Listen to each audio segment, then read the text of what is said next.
اور اگر وہ پہلے سے مسلمان ہے اور تقویٰ و پرہیزگاری ہے پھر تو کوئی مسئلہ نہیں ہے، پھر کیا مسئلہ ہے؟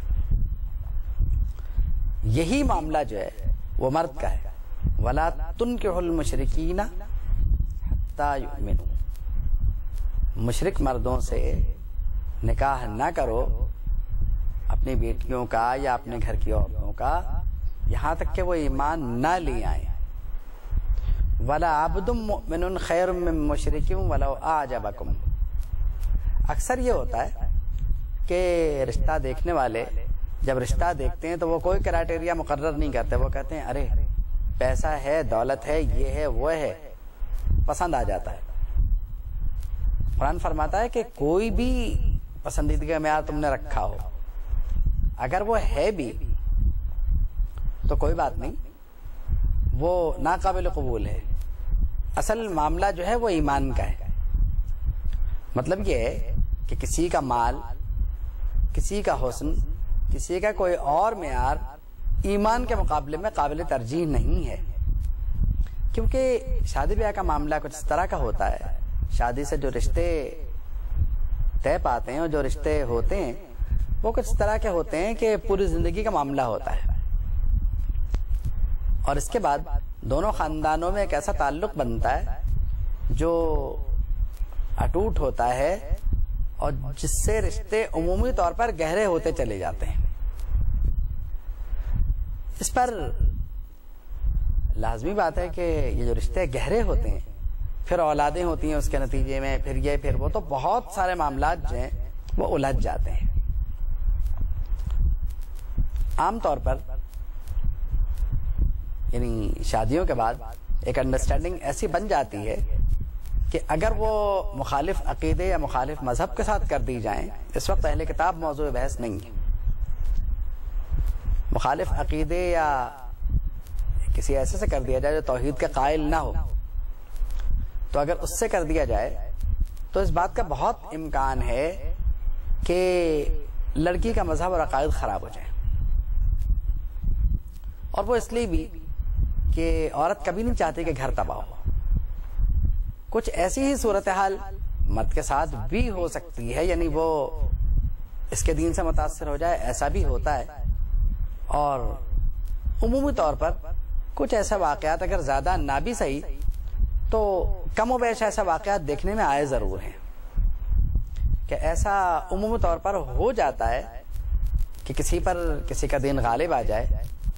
اور وہ اس کے دین سے متاثر ہو کے اس کا دین قبول کر لے یا اس کا عقیدہ قبول کر لے، ایسا ہو جاتا ہے، یعنی ایسا ہوتا ہے۔ اور یہ روش عمومی طور پر یوں سمجھ لیں کہ اگر یہ بری روش ہے، یعنی اگر اس نے برا عقیدہ قبول کر لیا تو جنہوں نے شادی کروائی تھی اور جو کچھ ہوا تھا وہ سب گناہگار، کیونکہ قرآن مجید نے ایک معیار مقرر کر دیا کہ مشرکوں سے رابطہ نہیں ہے۔ پھر اگر ہم نے وہ رابطہ کسی طرح قائم کر لیا تو اب اس کے نتیجے میں جو بھی نقصان ہوگا، یعنی اولاد اگر مشرک یا بت پرست بنی تو گناہ خاندان والوں پر۔ عام طور پر ہمارے یہاں اس بات کو ڈھیلا چھوڑ دیا جاتا ہے اور کہا جاتا ہے کوئی بات نہیں، سارے معاملات اپنے وقت سے ٹھیک ہو جائیں گے۔ جس کا بھی عقیدہ ٹھیک ہے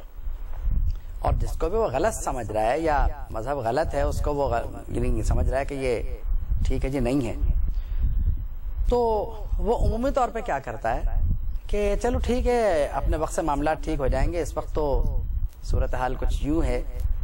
کہ بہت رشتہ جو ہے کھاتا پیتا رشتہ ہے، ایسے رشتے عام طور پہ نہیں ملتے، یہ وہ بہت ساری باتیں سامنے آ جاتی ہیں، اور یہ کہ ٹھیک ہے اپنے وقت سے ساری باتیں ٹھیک ہو جائیں گی، اور یہ کہا جاتا ہے کہ صاحب لڑکی جو ہے وہ خاندان کو مولڈ کرنے میں کامیاب ہو جائے گی، لیکن ایسا ہوتا نہیں ہے، مجبوراً عورت ہی کو صلح صفائی کا معاملہ کرنا پڑتا ہے، اور بچے وہ دو کشتیوں میں سوار ہو جاتے ہیں ایک وقت میں کہ اب وہ کیا کریں، ان کو دیکھیں یا ان کو دیکھیں۔ تو تربیت چونکہ دونوں طرف کی ہوتی ہے تو بعض اوقات ایسا ہوتا ہے کہ آدھا ان کا اور آدھا ان کا کر کے بچے ایک نئی چیز ترتیب دے لیتے ہیں کہ والد صاحب چونکہ یہ کرتے ہیں تو یہ حصہ مجھے ان کا پسند ہے، والدہ چونکہ یوں کرتی ہیں تو وہ حصہ ان کا پسند ہے، تو اس طرح سے ان کے دین جو ہے بچوں کا وہ ایک ٹوٹ پھوٹ کا شکار ہو جاتا ہے۔ تو اسی لیے قرآن مجید نے اس بات کو بڑی وضاحت کے ساتھ فرما دیا کہ ذہنی مطابقت اسی وقت ہوگی زوجین میں جب کہ ان کی ایمانی کیفیت ایک ہوگی. اگر ایسا نہیں ہوگا تو عدم مطابقت کی ایک صورت بہرحال باقی رہے گی. اس لیے قرآن مجید نے اس تفاوت کو دور فرمایا اور فرمایا کہ وَلَا أَمَةٌ مُؤْمِنَةٌ خَيْرٌ مِّن مُشْرِكَةٍ، کہ مومنہ لونڈی وہ بہتر ہے مشرکہ کے مقابلے میں. اب وہ مشرکہ چاہے تمہیں پسند ہی کیوں نہ آ جائے، اور پسند آنے کی کوئی بھی وجہ ہو سکتی ہے، مال ہو سکتا ہے. عام طور پر مالی معاملات میں انسان بہہ جاتا ہے کہ ٹھیک ہے میں تو اپنے عقیدے پہ رہ لوں گا اور کم سے کم یہ کہ مالی حالات تو بہتر ہو جائیں گے. مگر کرنے والے کو یہ سوچنا چاہیے کہ معاملہ اتنا سا نہیں ہے. آپ کے مالی معاملات تو ہو جائیں گے لیکن آپ کا دین، آپ کا ایمان، یہ سب گیا، اس کا کیا ہوگا؟ اور یہ دنیاوی زندگی جو ہے یہ تو عارضی ہے، دکھ یا تکلیف میں گزر ہی جائے گی کسی نہ کسی طرح، اور اسے ایک نہ ایک دن ختم ہونا بھی ہے. پھر یہ کہ مال ہمیشہ انسان کے لیے قابل قبول نہیں ہوتا، ہمیشہ مال ہی سے ضرورتیں پوری نہیں ہوا کرتی. پھر آپ نے اگر یہ سوچنا شروع کیا کہ کس طرح سے، پھر اگر آپ نے یہ سوچنا شروع کیا ایک خاص لیول پہ جا کے کہ اب معاملات کو کیسے ٹھیک کیا جائے، تو معاملات آپ کے ہاتھ سے نکل چکے ہوں گے. اس لیے رشتہ کرتے وقت پہلے ہی جس سے رشتہ ہو رہا ہے اس کے دین کے بارے میں جان لینا بہت ضروری ہے. کیونکہ جب انسان دوستوں کے صحبت سے متاثر ہو جاتا ہے، اثر قبول کر لیتا ہے، تو خاندانی زندگی میں ہم اس بات کو کس طرح نظر انداز کر سکتے ہیں؟ یقینی طور پر یہ اثرات دوستوں کے مقابلے میں زیادہ پائیدار ہوتے ہیں. تو فرمایا کہ اولئک یدعون الی النار، یہ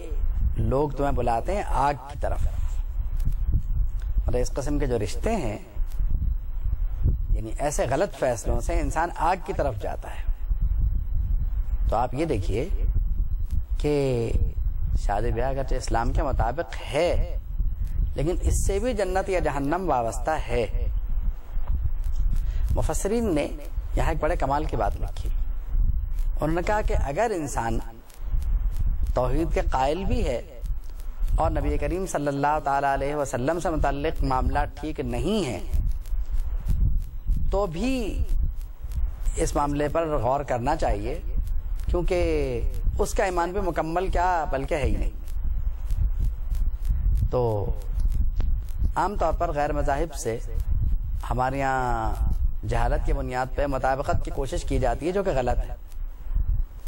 اہل کتاب کے معاملات دوسرے ہیں، وہ ابھی نہیں آئے،